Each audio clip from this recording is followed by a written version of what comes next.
Здравствуйте, меня зовут Альбина Никифорова, мне 4 года. Я воспитанница детского сада Чуранчик, села Ой, Республики Саха-Якутия. Курочка Ряба, народная сказка. Сказки может все случиться, наша сказка впереди.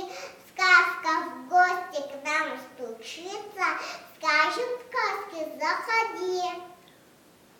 Жили-были дед да баба, у них была курочка Ряба.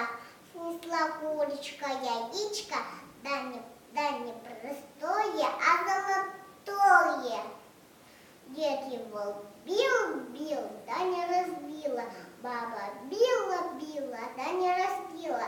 Мышка пробежала, хвостика махнула,